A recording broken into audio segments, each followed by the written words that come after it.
The Patient Protection and Affordable Care Act is a significant part of President Obama's legacy and is the biggest healthcare overhaul in this country since Medicaid and Medicare were created in 1965. Today I'm going to examine the media's take on this law. While the Affordable Care Act has many beneficial provisions in it, it has been vilified and ultimately used as a weapon against the Democratic Party. Today I will discuss how the media's coverage of the Affordable Care Act has impacted the way the law is viewed today. The Affordable Care Act gave health insurance to around 20 million Americans. Just under 8 million of those are covered by private health insurance plans from the state-based exchanges. Around 15 million people receive insurance through Medicaid expansion. The ACA also prevents private insurance companies from discriminating against people with pre-existing conditions, which is approximately 129 million Americans. The uninsured rate in states that have chosen to expand Medicaid is around 9%, as opposed to 18% in states that have chosen not to expand. Since 2009, when the bill was being drafted, politicians for and against the ACA have used the media to sway public opinion on the issue. Many different people are impacted by the ACA. Stakeholders include politicians who regularly use media outlets to influence the public perception of the law, healthcare consumers who view the media coverage of the ACA and generate opinions about the law and about how it will impact their lives, insurance companies, which have seen a severe decrease in profit from the ACA because of regulatory restrictions, will use the media to display negative aspects of the ACA. Some important factors to take into account are social factors, which drive health disparities. For example, marginalized groups are more likely to be uninsured or underinsured. These groups include people of color, low-income people, young people, or people who live in less urban areas. The ACA would help extend health equity, since less people will face discrimination from insurance companies who deny claims based on things like having a pre-existing condition or being low income. If the media were to focus more attention on these groups, it would help promote the ACA. Political and legal factors are important to consider, since under checks and balances, the Supreme Court can intercede in the ACA debate to reverse or improve its legislation. In the 2012 Supreme Court ruled that individual states could decide whether or not they wanted to expand Medicaid. More recently, the GOP tax bill made it so that the individual mandate in the ACA is repealed. All these decisions were in part influenced by the media. Another important factor to consider is quality of care. There are aspects of the ACA that many in the media do not focus enough attention on. For example, how it has helped more than 20 million people access insurance and how the quality of the insurance has improved since the government has placed tighter restrictions on so-called junk plans that do not provide proper coverage. The media has focused an unusual amount of time on the cost aspect of the ACA, focusing on how premiums have gone up since its enacting. Premiums, however, have been on the rise since the 90s and have gone up every year. My recommended course of action is to have people who have personally benefited from the ACA appear in media campaigns or advertisements to show the public the good the ACA does. The Obama administration tried this on Twitter, and it was very successful during the early days of its rollout. These types of campaigns on social media and on TV can help bolster support for the law, especially at times when it is being challenged by the new administration. Another important thing for ACA supporters to do is to appear on conservative media, which they seem not to be doing. For example, I have never seen someone who is defending the law on the conservative news channel Fox News. This puts Fox viewers deeper into their ideological bubble. This is an article published in the New York Times last month, right after the Justice Department announced that it would uphold a judge's ruling to scrap the whole law. The first picture I see on the article makes me empathize with those who will inevitably lose their health insurance if the law is overturned, even if I personally will be affected. The article also paints a very negative image of an America without the ACA. For example, it says, quote, losing free health insurance would of course also mean worse access to care and quite possibly worse health for millions who would be affected, end quote. It also includes statistics about the portion of the population that will be most negatively affected by the repeal of the law. For example, it gives stats about how many Americans suffer from a pre-existing condition, or how many people would lose coverage through Medicaid. I thought this article overall was very accurate, and I think it should serve as an example to other media outlets on how to best address topics related to the ACA. They, however, at one point referred to it as Obamacare instead of the ACA, which I am opposed to doing because it shuts down the debate over the merits of the law. Since President Obama is such a polarizing figure, many will automatically be opposed to the law when hearing his name, despite not knowing what's in the law. The following video by Jimmy Kimmel shows how polarizing the name Obamacare is as opposed to the name the Affordable Care Act. We're talking about healthcare today, and which plan do you support? Obamacare or the Affordable Care Act? The Affordable Care Act. And what is it about Obamacare that you do not like? I just think that there's a lot of holes in it, and it needs to be revamped. I think it hasn't been thought out. You think the Affordable Care Act is a better plan than Obamacare? Better, but I'm not happy with that either. What do you agree with, Obamacare or the Affordable Care Act? I'm more sort towards the Affordable Care Act, but I'm also very sympathetic for people that don't have the ability to have proper medical insurance. So the Affordable Health Care Act is still a better option than Yes. Obamacare? Yes. And why do you not agree with the Affordable Care Act? Well, I think it's not really available for all. So the Affordable Care Act is more affordable than Obamacare? Just the name says it all. Right.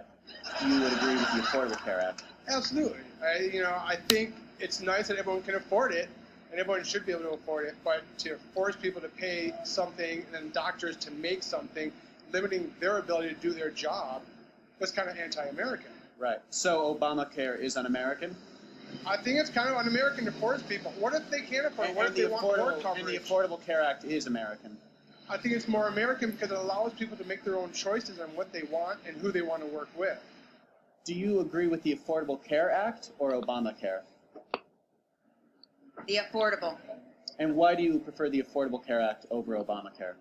I just don't agree with the whole Obamacare policy thing that's going on. I just don't agree with it. And do you believe that an informed citizenry is essential to a democracy? Yes. So you disagree with Obamacare? Yes, I do. Do you think insurance companies should be able to exclude people with pre-existing conditions? No. Do you agree that young people should be able to stay on their parents' plans until they are 26? They should be able to, yes. Do you agree that companies with 50 or more employees should provide health care? I do. And so by that logic, you would be for the Affordable Care Act? Yes. What plan do you support, Obamacare or the Affordable Care Act? The Affordable Care Act. And why do you support that over Obamacare? Do not like Obamacare. I don't like anything that has to be forced for everybody to buy. It's just not good. Do you think Obamacare is socialist? Yes, I do. Do you think the Affordable Care Act is socialist? No. Do you believe that Obamacare will eventually lead to gun prohibition? Yes. This video showed that despite the actual contents of the legislation being quite popular with the American people, most people will be opposed to it as a whole because it is associated with Obama. According to an academic article titled Obamacare, the News Media, and the Politics of 21st Century Presidential Communication, in the International Journal of Communication, the word Obamacare is more often employed by Republican politicians and pundits in a negative way. Democratic politicians use the name the Affordable Care Act more often, but are now using the name Obamacare more often since favorability for President Obama has gone up in polls, which has in turn caused the law to become more popular as well. The article also cites a survey that shows the Affordable Care Act has a 60% approval rating, while Obamacare has a 51% approval rating. The article also shows that conservative media sources like Fox News and the New York Post are much more likely to have discussions related to Obamacare in a negative way. The targeted media campaign by the Obama administration to increase support for the law also proved successful in not only increasing the number of people who sign up for healthcare, but increasing the overall approval of the law in this country. In 2014, the Obama administration ran a successful media campaign to target younger people to sign up for health insurance under the ACA. As part of the campaign, President Obama went on the satirical show Between Two Ferns, a very popular show among younger audiences. Do you go to any websites that are .coms or .nets, or do you mainly just stick with .govs? No, actually, we go to .govs. Have you heard of healthcare.gov? Here we go. Okay, let's get this out of the way. What did you come here to plug? Well, first of all, I think it's fair to say that I wouldn't be with you here today if I didn't have something to plug. Have you heard of the Affordable Care Act? Oh, yeah, I heard about that. That's the thing that doesn't work. Why would you get the guy that created the Zune to make your website? Healthcare.gov works great now. And millions of Americans have already gotten health insurance plans. And what we want is for people to know that you can get affordable health care. And most young Americans, right now, they're not covered. And the truth is that they can get coverage all for what it costs you to pay your cell phone bill. Is this what they mean by drones? The point is that a lot of young people, they think they're invincible. Did you say invisible? Because No, I just no, think like that's impossible. not invisible, invincible. Okay. Meaning that they don't think they can get hurt. I'm just saying that nobody could be invisible if you had said invisible. I understand that. If they get that health insurance, it can really make a big difference. And they've got till March 31st to sign up. I don't have a computer, so how does... Well, then you can call 1-800-318-2596. I don't have a phone. I'm off the grid. I don't want you people like looking at my text, if you know what I mean. First of all, Zach, nobody's interested in your texts. But second of all, you can do it in person. And the law means that insurers can't discriminate against you if you've got a pre-existing condition anymore. Yeah, but what about this, though?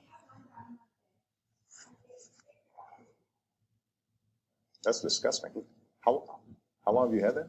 Oh, just 4 months. Really? Spider bites. I got attacked by spiders. Zach, you need to get that checked right away. You need to get on healthcare.gov because that's one of the most disgusting things I've ever seen. Is your plug finally over? I suppose so. So which country were you rooting for in the Winter Olympics? Seriously? I'm the President of the United States. What do you think, Zach?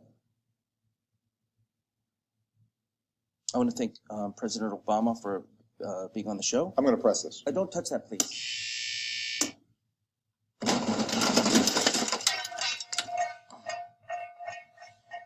Thanks for the interview, and thanks for letting me shoot my show here all these years. You've been shooting these shows here in the diplomatic room? Who gave you permission to do that? Bush. Seriously? Who gave him clearance?